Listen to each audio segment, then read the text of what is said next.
नोङो जेनेबा एन्ट्रेन्स होनानै IIT फरायनो थाखाय नों साखाफारा जादों बेसेबां साखाफारा आरो माबायदि फरायनो सानदों आं माने दा IIT हायद्राबादाव माने बिटेक खालामगोन बिटेक खालामनानै कलेजाव माने प्लेसमेन्ट मोनखायो आरो जोंना डाइरेक्ट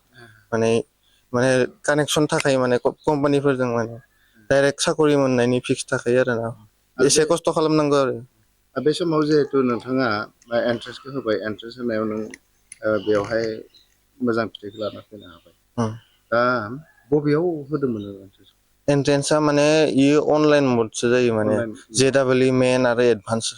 थायो आरो फार्स्टआव JEE मेनखौ क्वालिफाइ खालामग्रोनांगौ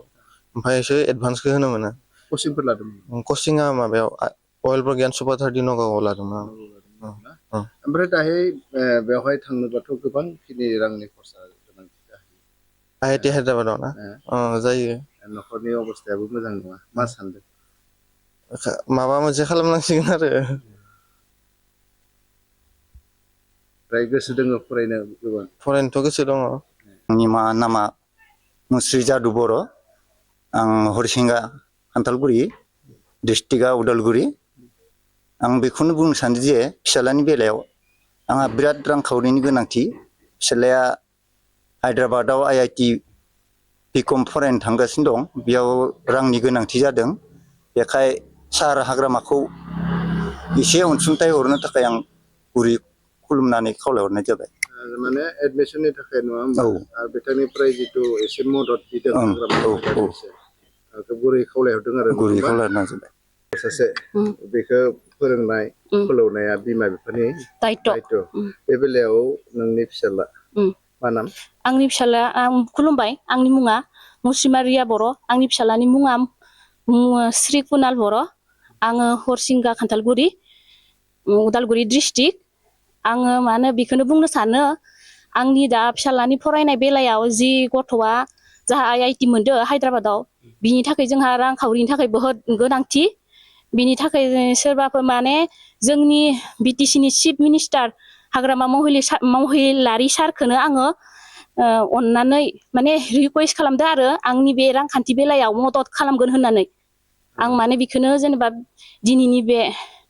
सानाव बुंफोरनानै होनाय जाबाय आरो नाथाय आंनि गथ'आ जे फरायनो गोसो नाथाय जों आरो थाखा फैसानि बेलायाव जोङो होनो हायाखै नाथाय बिथांमोना जे अननानै जि 4 बोसोर फरायनांगौ आंनि गथ'आ 4 बोसोर फरायनो थाखायथ' जि जोंहाथ' बेबायदि रांखावरि गैया जा आंनि हौवाया आंनि फिसाया माने बेटारि गारिसो सालायो नाथाय आरो जोंहा जेबो न'खराव गैया जेबो बिनि थाखाय जों रांखावरिनि थाखाय गोनांथि जानानै फैदों बिनिखायनो आं हाग्रामा सारखौ गुरै खावलायनाय माने आंनि फारसे आरो अननानै बिथां सारा जोंनो माने एडमिसननि फिसखौ जोंहा एडमिसना 22 तारिखआव जागोन एडमिसननि फिसखौ होगोन होननानै आं आसा खालामदों आरो बेनो आंनि गुरै खावलायनाय बावैसो साननैसो जों नुदोंमोन ससियेल मिडियायावहाय बेबायदिनो ITI फरायनो थाखाय हाग्रामा महिलारिया मोजाङैनो माने मोनसे फरायनो फादार्सनि थाखाय रां माने माबादोंमोन दान होदोंमोन बे BTC ओनसोलनि थानाय क'क्राझार जिल्लायावहाय मा बुङो बेनि बेलायाव नोंथांमोनाबो बेबायदि फिसाफोरखौ मोननो थाखाय मा हास्थायहरदों माने बिथां सारा जे बहुत मा होनो हेल्प खालामदों बिनि थाखाय जोंखौबो जेनेबा जाहाथे सारा हेल्प खालामो बिनि थाखायनो आङो बे ससियेल मिडियानि गेजेरजों बुंफोरनाय जाबाय